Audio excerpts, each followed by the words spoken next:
Hello and welcome, friends, to the first ever episode of Working Women, where we'll be covering career readiness, job hunting best practices, and how to overcome obstacles, particularly as women in the workplace. I'm Heather Cazad, founder of Cazad Events and Communications, which serves mission-driven organizations and small businesses looking to reach their audiences in creative ways. And with me is my partner in crime, Neera Berner, Executive Director of the Cabell County Medical Society, a network of West Virginia doctors building community. Hey, Neera. Hello, friend. Thanks for having me. I'm excited for us to get started, but since this is, in fact, our first rodeo, let me set the scene a little bit more. We're here to talk about the very real and daunting challenges job seekers face in a 2025 market. The hoops, the unspoken rules, the never-ending data crunching, the writing and rewriting and perfecting answers, somehow without sounding stiff. And we're here to try to help you through that with encouragement. Any tips we can offer, and plenty of our own experiences to show that you aren't alone. It's brutal out there, but we can make it through together.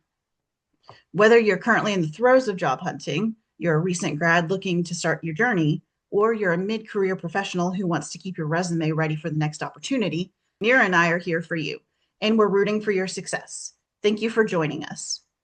Neera, give us a snapshot of why you talked me into doing this. I would love to. I experienced many obstacles trying to start my career after raising young children, and you were the person that helped me the most when I needed solid advice. And you helped me get my footing and figure out what I needed to do and where I needed to go. Um, so that's why I really, really, really wanted you to do this. I got my big break from my personal website in 2021 when Xbox noticed my writing. And that was great because I had new eyes on me, and it really changed my life. I'm excited to talk more about that in episode 2. One of my hot tips is expand your network when you're looking for jobs. Um, I went on to go back to school with Coursera and do the Google Data Analysis program. So now I know how to work with large amounts of data and create accurate data sets.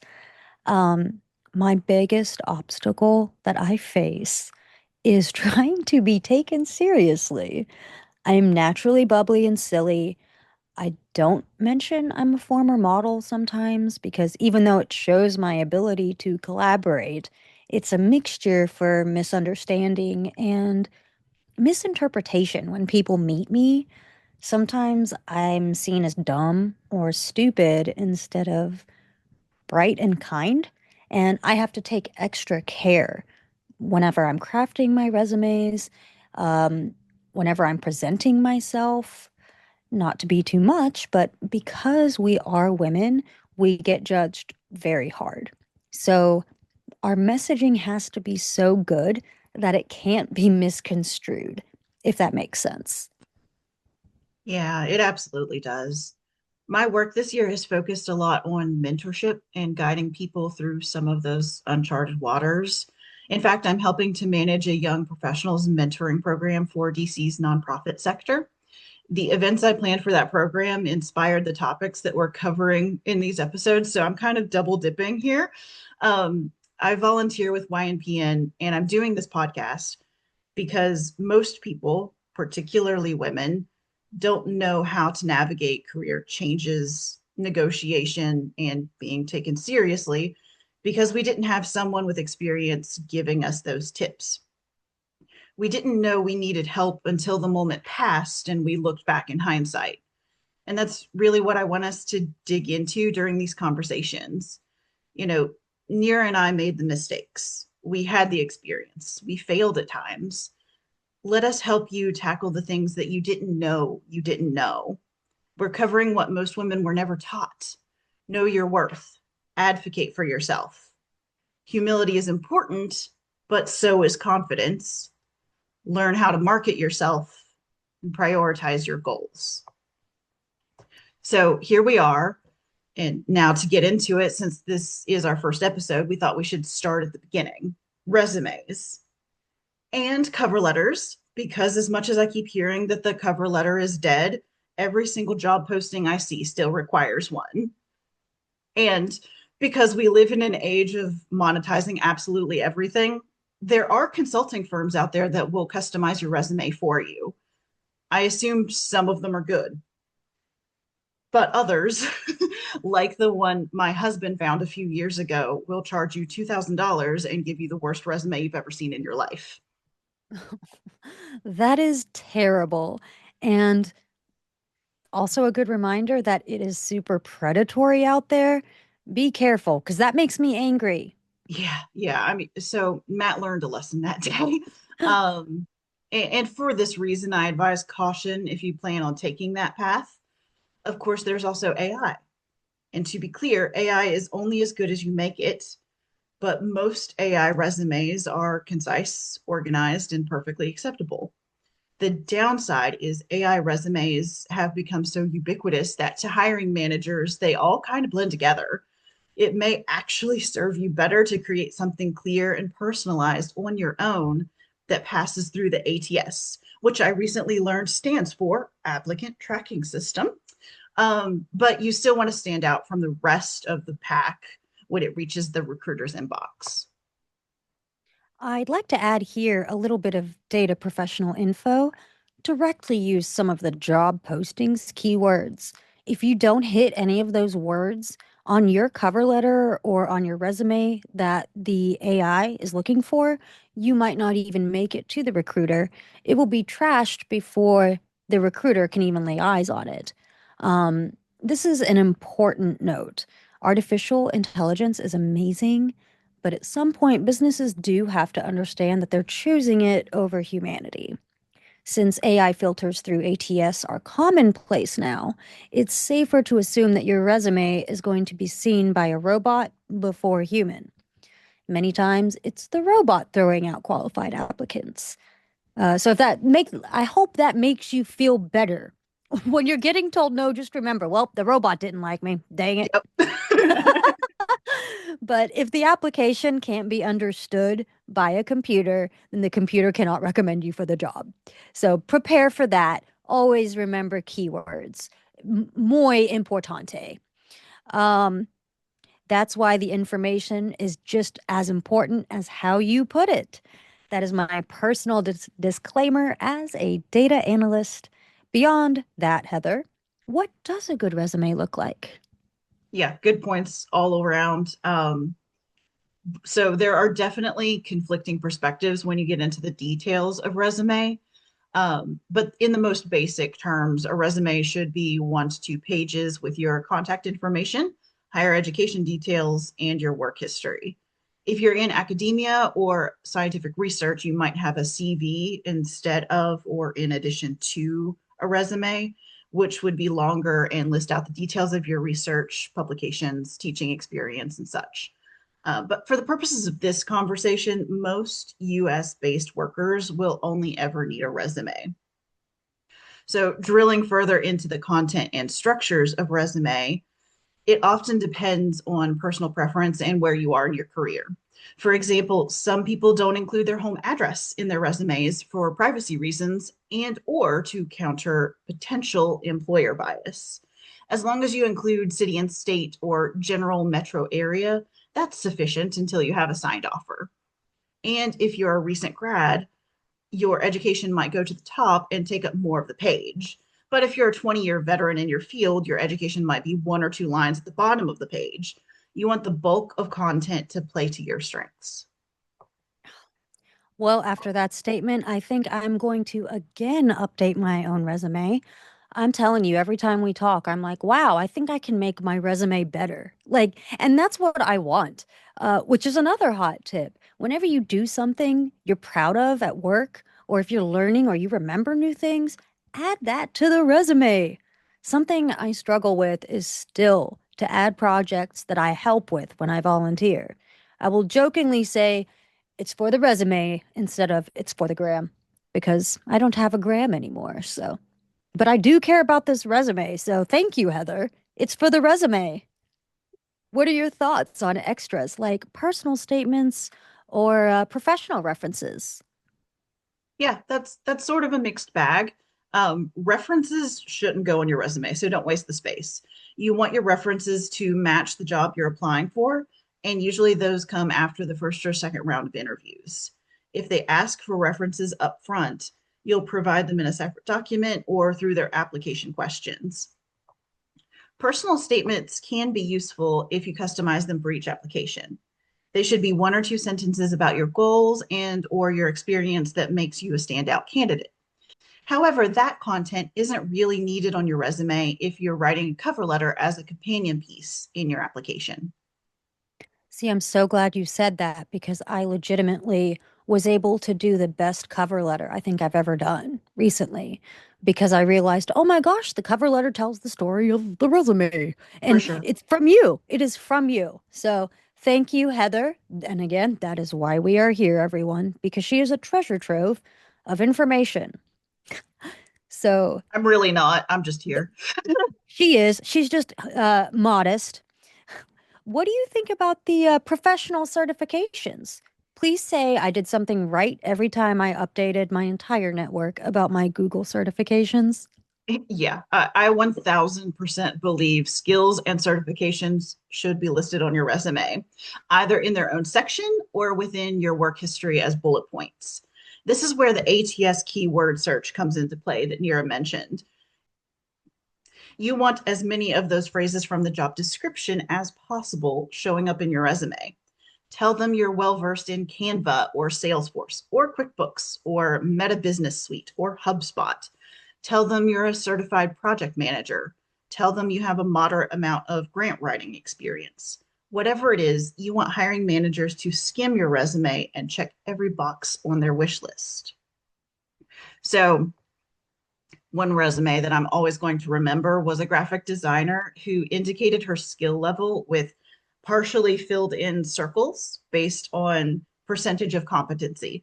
Something like 95% Photoshop, 90% Illustrator, 60% animation, etc. It was so striking and demonstrated her ability to communicate messages visually, which is exactly what a graphic designer is supposed to do. So if you're in a creative field, your resume can reflect that as long as it's still legible both to humans and AI systems. That's the catch there. You have to make sure that it still works within the system that's in place, but you can be creative about it. Neera, what do you think most people struggle with when it comes to resume writing, and what have you struggled with in the past? Well, I think my struggle is the same as everyone else's struggle. The hardest thing for me, besides mustering up the confidence to apply, joking sort of, but the hardest part for me is still learning the language that recruiters are looking for. There's a certain way you speak, this professionalism speak, when you're looking for a job and when you're interviewing, and those words are really difficult for me to find sometimes. I have a more colloquial way of speaking and writing, so I struggle when it comes to professional writing. I don't want to be too friendly, but people say you want authentic, but you can't be too authentic. So I have to be careful to try not to be too familiar and in my language. And I am still working to correct that. Yeah, so tone and style are super important in these spaces. And that's a big challenge for people who haven't been in the corporate world too much yet as well.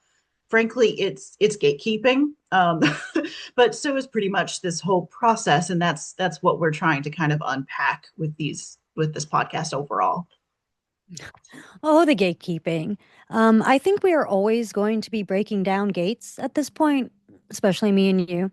Um, we were born gate breakers. Um, I've gone successfully from college radio and media to being a mom to technology and now medical. And it's been an interesting journey, but here's how I did it. I took my time. I didn't rush trying to get back into the workforce when I had the young children. Honestly, I couldn't because I was going through the brain aneurysm and surgeries and stuff. But I really have always taken my time with motherhood and still do. It's one of those things that you don't your children in the house won't be there forever. So Mhm. it's my number one priority. Um, and I'm very thankful for that.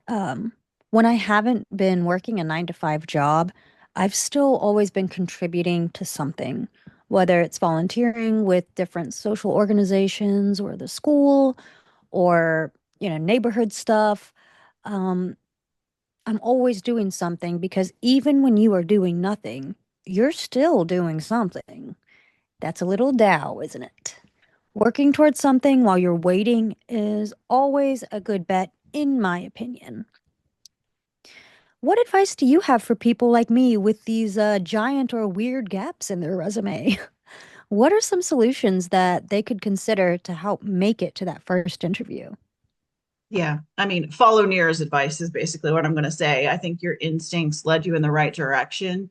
The simplest solution to resume gaps is to be proactive and make sure in the moment you're filling that time with something professional. To be clear, I recognize that gaps often happen because life happens. And sometimes those are tragic circumstances or overwhelming time periods, like the throes of motherhood, like Neera.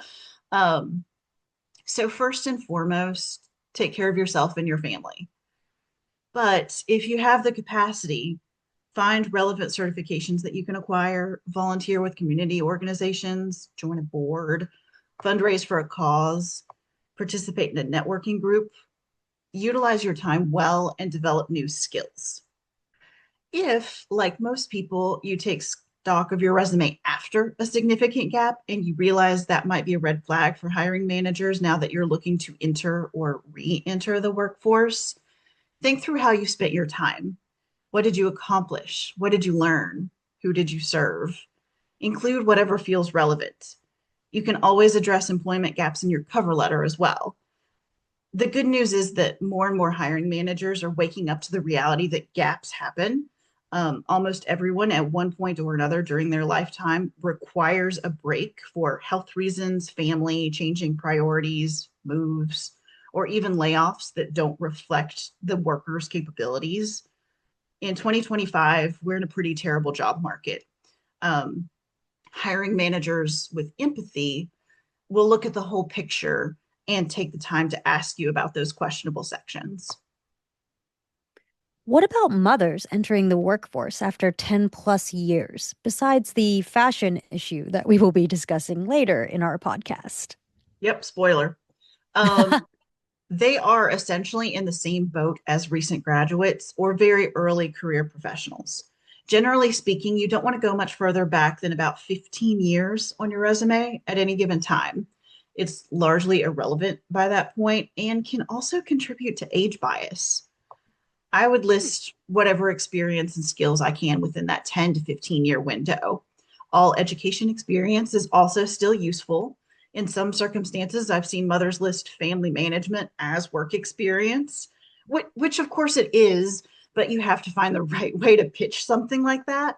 And it's not going to work for every employer.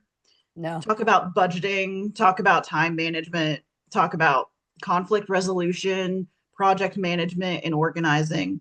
All of those life skills directly translate to work skills, especially for most office jobs. And any work you do in the community is probably worth mentioning. Find ways to celebrate your problem solving wins, whether that's in a boardroom or a youth soccer field. The flip side of this coin is that sometimes people have too much experience or a little experience in a lot of different fields. This is that chameleon who jumped from food service to retail to admin to project management to, like, I don't know, construction or something. How are you supposed to paint a comprehensive picture of your experience when seemingly none of it relates? Neera, you've worn so many hats over the years, and you described some of them earlier. What does your resume look like, and how do you describe your work history to professional contacts or potential employers? Well, I am really sad that I haven't worn a construction hat at this point. Got to check uh, that off the list at some point. my next job is construction, and I am going to make it happen. Mhm. Um, I've done so much and wear so many hats. It's actually weird when you name them all. Yeah, I've been a writer, editor, model, streamer, and now I'm an executive director of a medical society.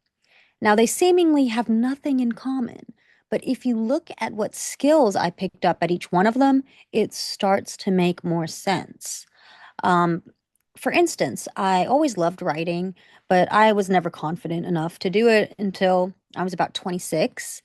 I launched thewomanwholived.com because of my capstone course that Professor Johnson made me do at Marshall University. And I'm glad that I did that because I never stopped. I just kept writing. I was like, well, I already built this website. Why would I not? And like I already did the thing, which was published my writing to the world. And once you do it the first time, you're like, well, it's not that bad. And you just kind of keep going with it sometimes. I don't know. I did continue writing, and that's whenever Xbox noticed me because I was writing about my experience with, aneurysm, being inside the house, being sick, and how gaming gave me the community that I needed whenever I couldn't be in the community that I wanted to be in. Yeah. Um, I had gotten Xbox's attention. So from there, I went on to stream for Twitch and I became affiliated. I was a consultant with different game developers, and I still am doing some voice work for video games. Um, because I was seen worldwide by then. And of course, some of my TikToks were hitting, over a million views. I was picked up for modeling by Parade, Target, Skims, and Good American. While I was modeling, I was going back to school for data analysis with Google through Coursera, and I did those 8 certifications in less than a year. I learned how to read data and manipulate tables. I learned calculus and how to create the perfect SQL queries. Of course, a query isn't helpful if you don't have a table, so I can make those too. I even learned some statistical programming with R. When I signed my video release for Hulu, I pitched myself as like a technology guru because that's what I wanted to become and that's what I was working towards becoming. Um, and then I went and did it because I wanted to prove that I had the sight and then that I had the drive and I can do it. And I'm not just a pretty face, I've got a brain too. And so I was able to basically call my shot and then make it. So even, that's how I became the executive director of the Cabell County Medical Society. And it's because I'm fluent in technology. I saw what I liked and I went for it in a weird way, but I'm still very proud of it. Um, but do I put all these things in the resume? Absolutely not. No. Especially in medical, technology is a little bit more lenient because technology, we just got a bunch of weirdos in there. Okay. Like we're just weirdos. I'm technology. I get myself. Anybody in technology knows. And they say, I see you. Um, but I mean, you have to definitely tailor it a little bit to the industry that you're using, that you're going into. Say, for medical, I don't mention that I was a model until I mention that the companies that I've worked with to, give money, give financially to the organizations that their models work with. So Yeah. then it makes sense to them. But do I like come out the gate saying that? Absolutely not. Um, it's definitely something I struggle with because I want to be truthful while not appearing like I'm completely unfocused. I may do things in a backward way, but I will get there eventually, and I am learning skills the whole time. So your point about being selective is a good one in this kind of situation. There's always a story there, and it's our job to weed out the less relevant information for whoever our audience is at the time. So I think the best course of action is probably to tailor each position that you're listing in a way that aligns with the job posting in question. None of us want to customize our resumes for every application, but if you can show growth that leads to where you want to go, that's going to help you. You might have worked in 4 different industries, but your experience and skills informed how you grew into the next role. You learned to work with people, then you learned how to answer to a team, then you learned how to manage a team, then you learned how to manage the managers. If your experience isn't exactly a straight line, try to find ways to make it a dotted line that somewhat looks intentional. Um, so Neera and I share a friend who went to law school, passed the bar, and practiced law for 2 or 3 years. And she absolutely hated it. It was awful. Nothing about it suited her. So she went back to school, med school, in fact. Seriously, this woman is about to be like every mother in law's dream, a doctor lawyer. Um, no one else can even compete. But my point is that while it feels like she has started over, and in many ways she has, I can guarantee her understanding of the law will reflect in her work as a physician. If for no other reason than her desire to protect people will just manifest from a slightly different angle. These experiences shape our perceptions that benefit us as we move forward. And Aaron, if you're listening, we should have you on here sometime. So call me. I love Erin, and I can't believe she's a doctor lawyer. I know, like, why is she perfect in every way? Didn't you say she also volunteered for Habitat for Humanity at some point? Yes, yes. She and I were volunteers in Shepherdstown for the summers. We volunteered together with our dads building homes or fixing homes, and it was really, really fun. I have shingled a roof with her. Shout out to our churches, Milton United Methodist and East Pea Ridge United Methodist. She's always been serving her community, and that's just that. It must have been cold there in her shadow. It Any is. any any Bette Midler fans out there? No, because none of you are like 70 years old or older. Um, sorry. So, like, yes, Erin is perfect. And this is immediately what comes to mind because I'm weird. And just a warning for every listener out there, because this is our first episode. If a song comes to my mind, you are going to have to hear about it. So if you don't like that, I'm not the podcast host for you. um, but I'm weird. Neera's weird. We're here being weird, and it's fine. Um, so moving on, um, we've talked about resume length, structure, and broadly what content should be highlighted. But what do you actually say about each role? Of course, hiring managers are skimming for job titles, the organization, and the length of tenure. Those are the key points that get the nice bold font right at the top. But underneath those lines, however, is where you describe the magic. And I'm taking a guess based on spacing and what I said earlier about including only like 10 to 15 years of work history. And I'm going to say most people list, I don't know, like 3 to 6 of their most recent positions on their resume. You want to describe each of those roles with 2 to 4 bullet points. And a side note here, I recommend bullet points for legibility and because you don't necessarily have to use complete sentences, taking up more space than what you really want to. Hey, Miss Data Analyst, any guesses what I'm going to say is the most important aspect of these bullet points? Is it metrics? Clear, tangible metrics. 10 points to you. So, while you describe what the job was or is, you also need to use this space to shout out your achievements. This is particularly useful to have on hand when you get into an interview and they inevitably ask you to describe a recent achievement and how you got there. So think through your tenure in this role and what your wins were. As a development officer, maybe you increased fundraising revenue from 2019 to 2020. Give us a dollar amount and or a percentage. As a social media manager, maybe you developed a calendar and strategy more consistent with the company's brand. Tell us how much you increased impressions, followers, or website traffic. Every bullet point doesn't necessarily need a number attached to it, but you want to show department or company success and personal growth, personal professional growth with each line. Sometimes that's going to be difficult. Maybe one of your positions was challenging. Maybe it was a slow year.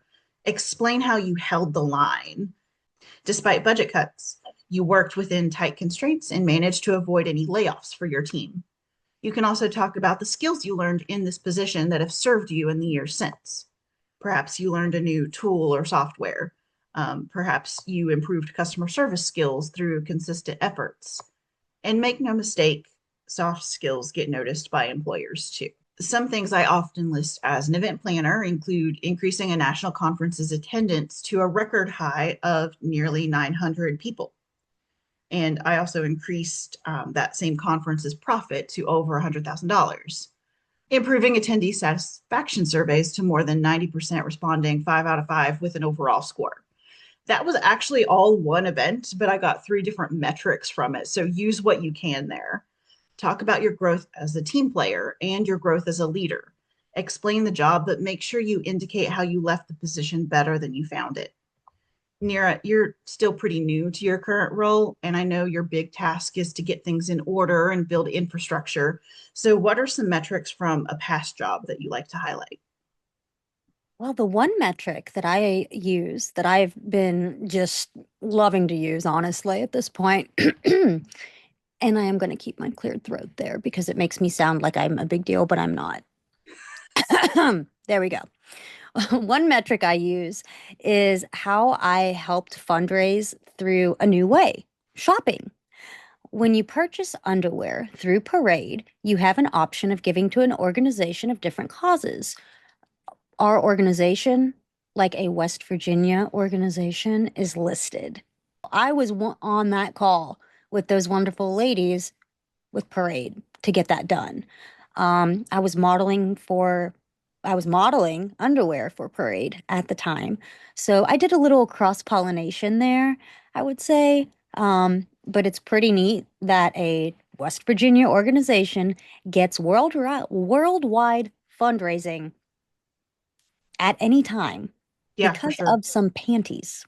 I mean, that's really cool. And, people still tell them this and they're like, what? And I'm like, no, look at my data. Like, look at this.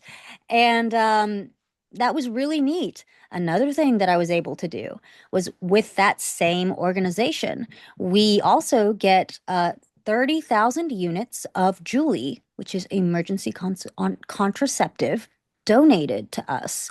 The ladies at Julie noticed our work on Parade's website and the Beam app, and now they donate their products to us annually.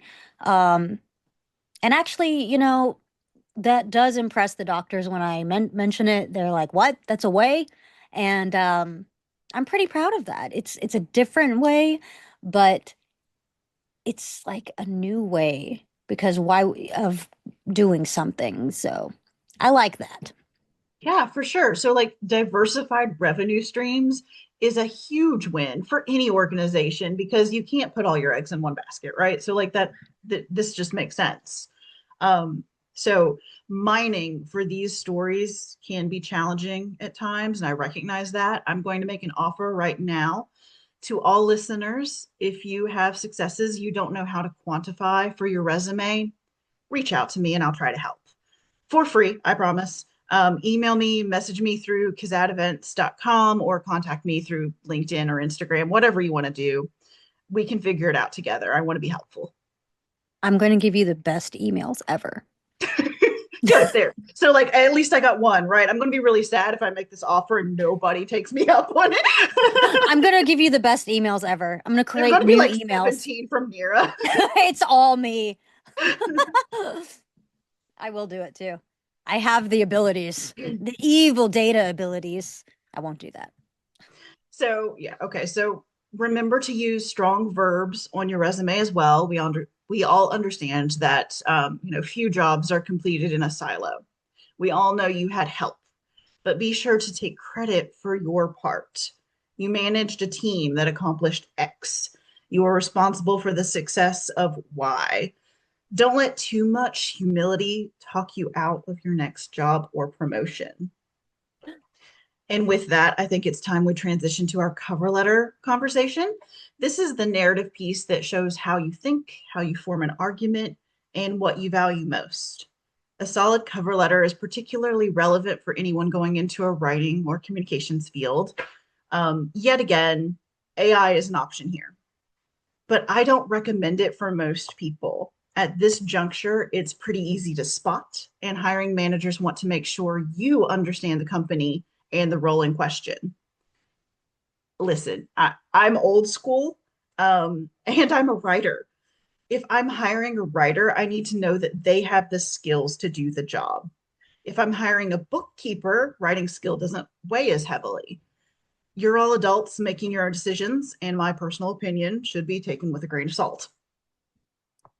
I also think it's important to, if you've seen that data that was released by, I think it was MIT, about like whenever we're using AI, our cognitive abilities going down, some of them. I saw I know, that. I saw that and I was like, mm. So, the opinions presented in the Working Women podcast do not necessarily reflect those of any industry professionals other than those voiced here. If you take our advice and do not immediately receive an offer for your dream job, Heather Cazad, Neera Burner, and the brand Working Women are not liable for any damages, real or imagined. Yeah, see, we cover our bases here because people are litigious. We're just trying to be helpful, but I don't want to get sued.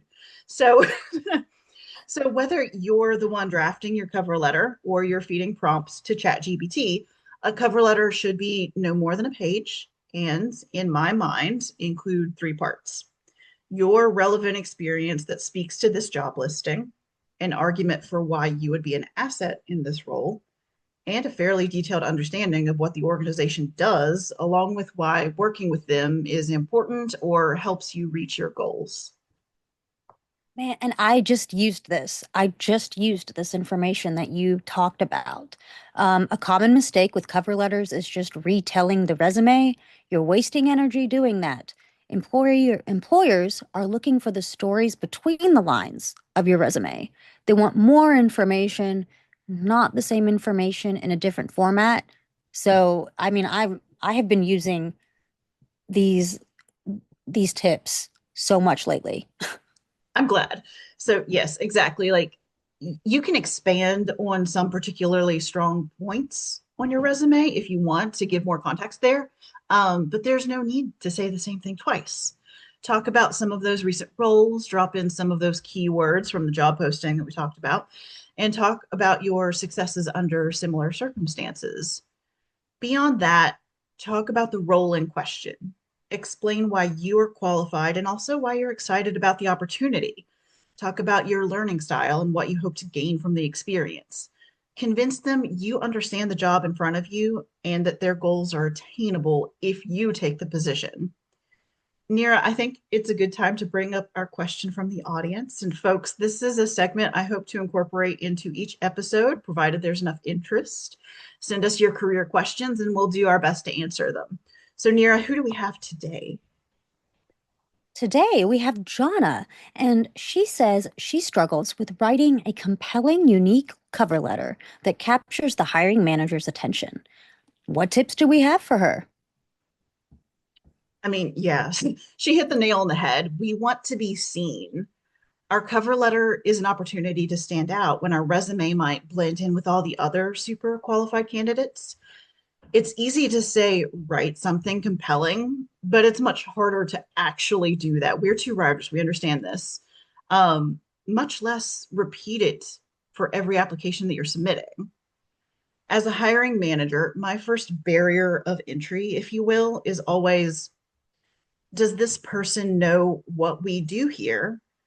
And if so, do they go beyond a surface level understanding? Working in the nonprofit space for so many years at an especially niche organization, getting people to understand what we did was half the battle. I wanted team members who could hit the ground running and be an amplifier for our mission. Some applicants made generic references to education. Some pulled a few keywords from the website about our biggest problems, but very few got to the heart of our mission and strategy. Those precious few applicants caught my attention because they took the time to research and they got us. They got us. They saw our value. They wanted to be a part of it. And I think that's so often the key. Hiring managers want you to understand the business, the role, and what you'll bring to it. Take the time to dig into their website and find what they do day to day. Talk about how this organization helps you reach your goals. Talk about a personal connection to the organization and how their work is making the world a better place. That part is a little easier for mission driven organizations, but you can make the case for corporations as well. They provide a service or a product that makes life easier for their customers, right? So, not every cover letter can be when I was little, I dreamed of being a firefighter to save lives, but you can talk about what draws you to this organization and this role specifically. Explain why them, and also explain why it should be you. Don't blow smoke, but find an argument that is true for you, even if it isn't your absolute favorite listing that you've come across. Cover letters are about authenticity and passion for the work. You're wanting to put your best foot forward and be proud of you. You've done some really cool things. And with that, I think we're at a good place to stop for this particular topic. Lord knows I can wax philosophic for hours, but you all don't deserve that punishment. As I said, please send us your comments and questions for future episodes. We'd love to hear from you. Also, on a personal note, I want to thank you all for listening. I hope this episode inspired some new ideas and perspectives for you to take with you. I hope we're making your life a little easier, and I hope you feel the love and support emitting from your speakers right now. Much as I hate being the voice behind the microphone instead of the writer behind the keyboard, if this is how I can best serve others, this is what I want to do. Neera had to drag me into this project over the course of several months. And to her credit, she eventually convinced me, right? Like I'm here. Um, but once we turned that corner, how I love the show Frasier. I grew up watching it. It's one of my comfort rewatches even now. And part of me, I think, always secretly wanted to be the fictional Frasier Crane with his radio show helping callers get through life. This appears to be my Frasier moment. So, for anyone who gets the reference, callers, I'm listening. Neera and I want to help you overcome hurdles and reach your goals. I love that. I've never seen Frasier, You but need to. You need to for this reason. some episodes of Frasier and you walk straight talk for me with Dolly Fine, Parton. fine. Okay. All right. We've got our heroes. There we go. Tune into our next episode, Find Your Calling, where we'll be talking about the actual practice of job searches and what sites to use, how to search, best practices, etc., and the benefit of networking. Working Women is available on Spotify, Apple Music, and YouTube, Zoom, so find us wherever you find your podcasts and music. Thank you.